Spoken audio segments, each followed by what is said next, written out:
0-0 entre Lille et Toulouse, des Toulousains attentistes qui font le dos rond parce que Lille s'est créé les meilleures occasions de cette première période avec notamment 2 poteaux sur 2 occasions d'Aubragnac et de Bastos. Mais pour l'instant, le 7e et le 8e du classement se tiennent en respect. Oui, des Lillois très gênés par ce bloc toulousain très compact et agressif au milieu de terrain qui les empêche d'approcher. Et des Toulousains qui, sur les quelques ballons qu'ils récupèrent, n'hésitent pas à rester dangereux quand même. Donc un match, et on sent que les Lillois ont peut-être dans la tête les retours et les contres des équipes adverses sur les matchs précédents. D'où une certaine réserve quand même. Étienne Didot avec Philippe. Ouais, Étienne, vous l'analysez comment votre première période? Écoutez, on arrive à récupérer de bons ballons. Je pense qu'on ne les a pas laissés jouer dans nos 30 derniers mètres. Donc du coup, on les récupère plus haut, on peut se projeter plus rapidement. Sur l'ensemble de la première mi-temps, je pense qu'au niveau de la maîtrise du ballon, on l'a eu. Maintenant, sur les opportunités qu'on a, ce serait bien d'aller au bout. Parce qu'il y a 3-4 possibilités qui étaient vraiment bonnes, et bien amenées. Et je pense qu'avec cette détermination et cet état d'esprit, on produit du jeu et c'est intéressant, très intéressant. Ouais, vous en sortez bien quand même, une barre, un poteau. Hein. Non, mais ça c'est parce que vous êtes tout le temps négatif. Mais non. Sur la première mi-temps, c'était vraiment un TFC agréable à avoir joué, je pense, et je suis très content de notre équipe. Je vous l'avais un petit peu énervé là, petit Étienne Didot, mais on va voir avec les stats, le tableau de bord de cette première période.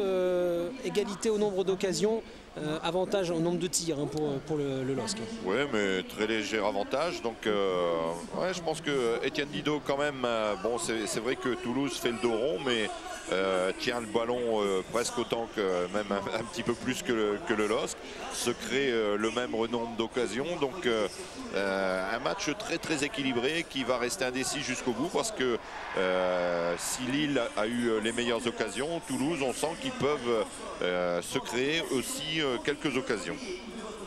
Toulouse, 52% de possession de balles.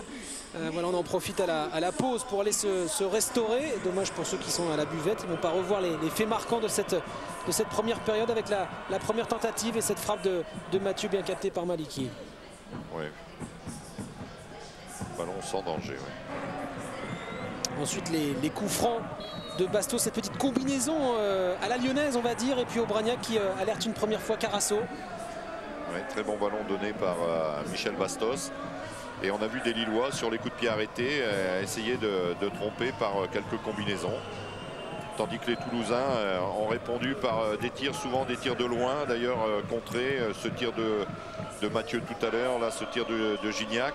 Et là cette volée sur un coup franc vite joué, cette volée de Brian Bergugneau, mais sans danger pour Grégory Maliki. Ouais, les frappes cadrées toulousaines sont là. Hein. L'unique frappe cadrée du LOSC, c'était sur cette combinaison et cette frappe d'Aubragnac tout à l'heure, parce que les tirs sur les poteaux, on va les voir dans quelques instants, ne sont pas comptabilisés comme des tirs cadrés.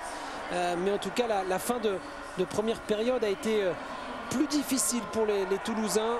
On voit des Lillois en tout cas qui ont beaucoup tenté hein, avec un grand nombre de centres.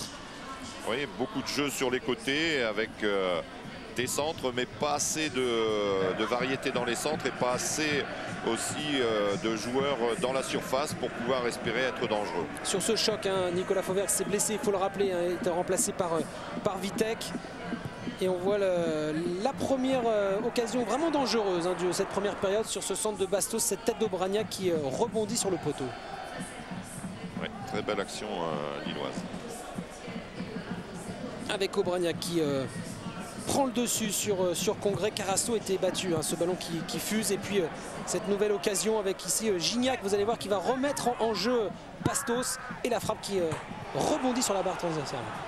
Oui, la plus belle occasion lilloise de cette première mi-temps. Avec à la conclusion Michel Bastos, 6 buts, 6 passes décisives hein, au classement des combinés. Il est en tête dans le championnat de France.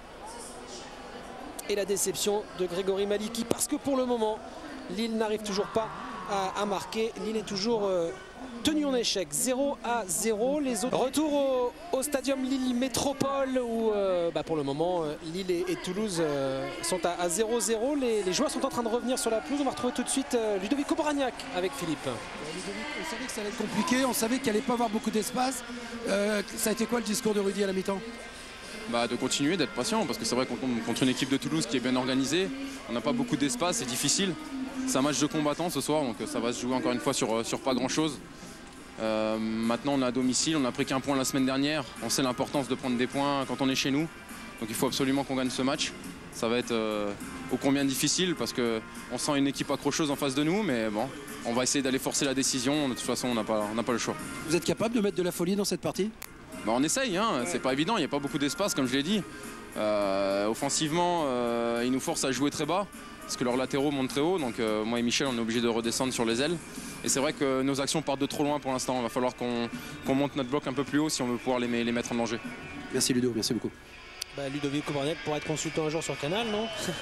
Bonne analyse de Ludovic Obraniak.